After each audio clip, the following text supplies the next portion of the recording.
بسم اللہ الرحمن الرحیم۔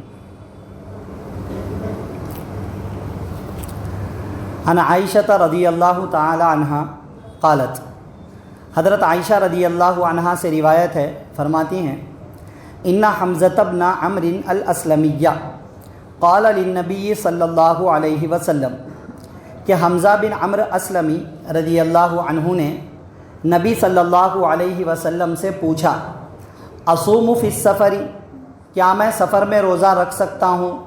وکانہ کثیر الصیامی، اور حمزہ بن عمرو اسلمی وہ کثرت سے روزے رکھنے کی عادت والے تھے۔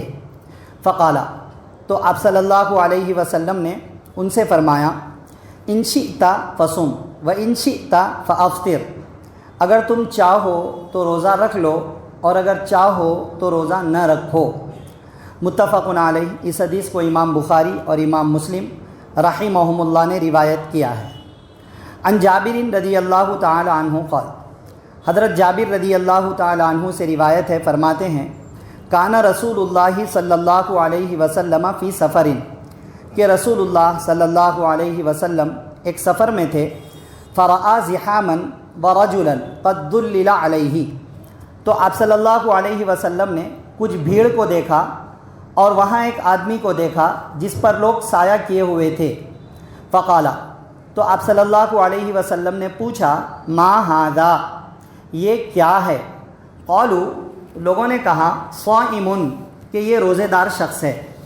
فقالا لیس من البر الصوم فی السفر، تو آپ صلی اللہ علیہ وسلم نے ارشاد فرمایا، سفر کی حالت میں روزہ رکھنا کوئی نیکی کا کام نہیں ہے۔ متفق علیہ، اس حدیث کو امام بخاری اور امام مسلم رحمہم اللہ نے روایت کیا ہے۔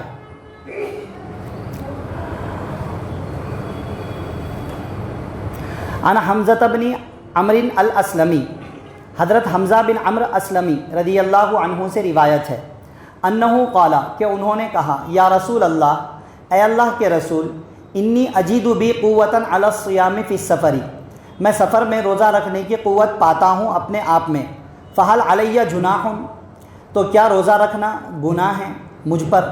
قال ہی رخصۃ من اللہ، آپ صلی اللہ علیہ وسلم نے ارشاد فرمایا، روزہ سفر میں نہ رکھنا یہ اللہ کی طرف سے رخصت ہے۔ فمن اخذ بها فحسن، جس نے اس کو لے لیا تو یہ بھی اچھا ہے۔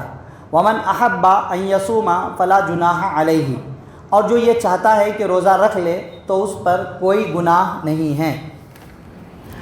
آج کے درس حدیث میں 3 حدیثیں پڑھی گئی ہیں سفر میں روزہ رکھنے کے تعلق سے۔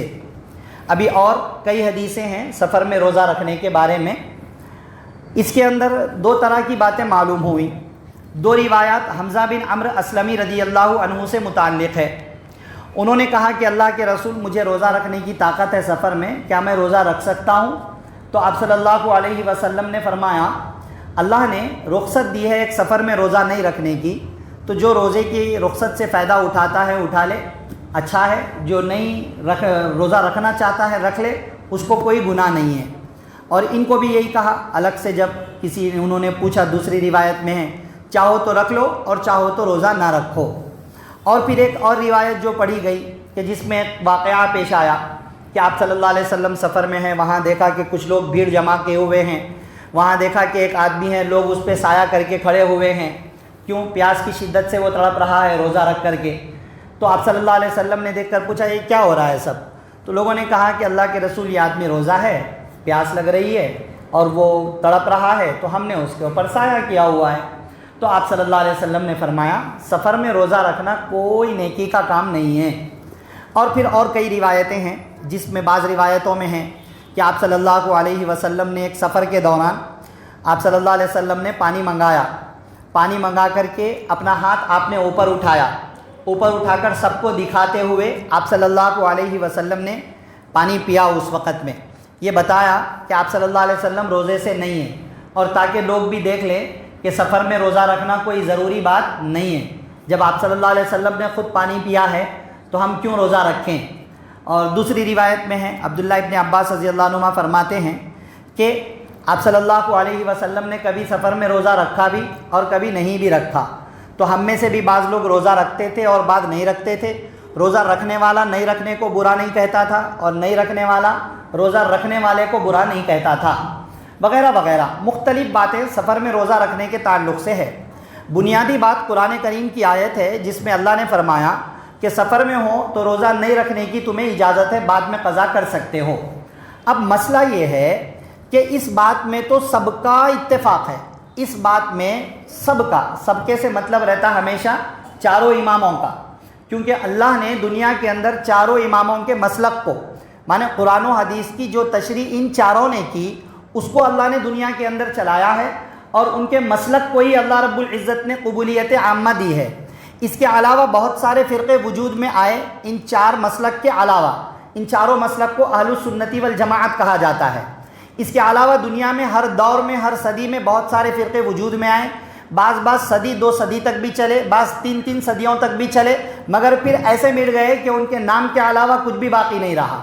اور یہ حقیقت بھی ہے کہ جو چیز لوگوں کے لیے نفع بخش ہوتی ہے وہ ہمیشہ کے لیے جم جاتی ہے، اور جو جھاگ کی طرح ہوتی ہے وہ اڑ جاتی ہے، وہ ختم ہو جاتی ہے۔ وَأَمَّا الزَّبَدُ فَيَذْهَبُ جُفَاءً وَأَمَّا مَا يَنفَعُ النَّاسَ فَيَمْكُثُ فِي الْأَرْضِ۔ تو بہرحال ایک چیز ہے، تو سفر میں روزے کے بارے میں چاروں مسلک سب کا اس پر اتفاق ہے کہ سفر میں روزہ رکھنا بھی جائز ہے، نہ رکھنا بھی جائز ہے، دونوں جائز ہے۔ مسافر کے لیے جائز دونوں ہیں، مگر اختلاف اس میں ہے افضل کیا ہے، بہتر کیا ہے۔ مسافر کے لیے روزہ رکھ لینا بہتر ہے یا روزہ نہیں رکھنا بہتر ہے؟ جائز دونوں ہیں۔ جائز دونوں ہیں کا مطلب یہ ہے کہ مسافر روزہ رکھ لے تب بھی گناہ نہیں ہوگا، مسافر روزہ نہ رکھے تب بھی گناہ نہیں ہوگا۔ افضل کیا ہے، بہتر کیا ہے، زیادہ ثواب کس میں ہے، روزہ رکھنے میں ہے یا نہ رکھنے میں ہے؟ اس میں اختلاف ہے۔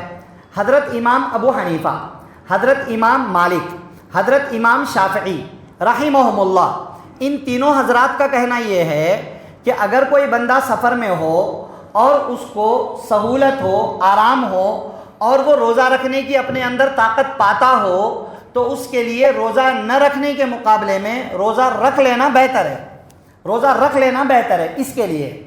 ان کے بالمقابل حضرت امام احمد رحمۃ اللہ علیہ، فقہ حنبلی میں حضرت امام احمد رحمۃ اللہ علیہ فرماتے ہیں کہ اس کو سفر میں اگرچہ آرام ہو، اگرچہ روزہ رکھنے کی طاقت ہو، وہ کسی بھی حالت میں ہو، اس کے لیے روزہ نہ رکھنا افضل ہے، اس کو روزہ نہیں رکھنے میں ثواب ہے۔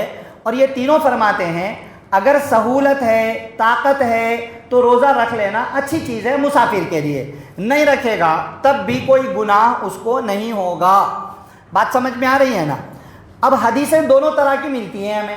جن روایتوں میں یہ آتا ہے کہ آپ صلی اللہ علیہ وسلم نے ناپسند فرمایا، اور آپ صلی اللہ علیہ وسلم نے یہ کہا کہ سفر میں روزہ رکھنا کوئی نیکی نہیں ہے، اور آپ صلی اللہ علیہ وسلم نے خود پانی پی کر بتایا، تو ان تمام روایتوں کے بارے میں یہ تینوں بڑے ائمہ یہ کہتے ہیں آپ صلی اللہ علیہ وسلم نے ایسا اس لیے کیا اور ایسا اس لیے کہا کہ اگر آپ سفر میں روزہ رکھنے کو افضل بتا دیتے، زیادہ ثواب بتا دیتے، تو ثواب کی حرص کرنے والے لوگ طاقت نہیں رکھتے ہوئے بھی روزہ رکھ لیتے، طاقت نہیں رکھتے ہوئے بھی روزہ رکھ لیتے اور اپنی جان کو مشکل میں ڈال لیتے۔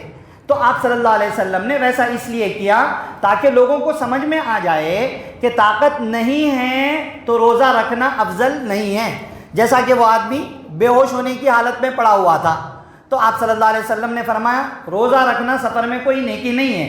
جب اللہ نے سہولت دی ہے، سہولت سے فائدہ اٹھاؤ۔ اللہ نے جب رخصت دی ہے، رخصت سے فائدہ اٹھاؤ، اور تم جیسوں کے لیے ہی رخصت دی ہے جس کے اندر طاقت قوت نہیں ہے۔ جب رخصت ہے تو رخصت سے فائدہ اٹھائیں۔ باقی اگر کسی کو طاقت ہے روزہ رکھنے کی تو ان کے بارے میں کہا رکھنا چاہو رکھ لو، نہ رکھنا چاہو رکھ لو، نہ رکھو، کوئی حرج کی بات نہیں ہے۔ بات سمجھ میں آ گئی نا؟ اس سے ہمیں ایک بنیادی بات، پوائنٹ کی بات یہ معلوم ہوتی ہے، الدین یسرون، دین بہت آسان ہے، بہت آسان ہے۔ بندے کے سامنے اگر دو چیزیں آ جائیں اور اس میں سے کسی میں اس کو مشکل زیادہ ہو، پریشانی زیادہ ہو، تو زیادہ پریشانے والی چیز کو چھوڑ کر جو تھوڑی آسان چیز ہے اس کو لینا چاہیے۔ خود آپ صلی اللہ علیہ وسلم کا یہی معمول تھا۔ روایت میں آتا ہے کہ آپ صلی اللہ علیہ وسلم دو آسان چیزوں میں سے جو زیادہ آسان ہوتی اس کو لے لیا کرتے تھے۔ تو دین بہت آسان ہے. اب مثال کے طور پہ مان لو اگر کوئی شخص زمین پر سجدہ کر سکتا ہے, اس کو زمین پر سجدہ کرنے کی طاقت ہے, قدرت ہے, پیشانی ناک زمین پر ٹکا سکتا ہے, اتنی قدرت ہے اس کو, اور نماز کا تقاضا بھی یہ ہے کہ سجدہ زمین پر کیا جائے, ناک اور پیشانی زمین پر لگائی جائے.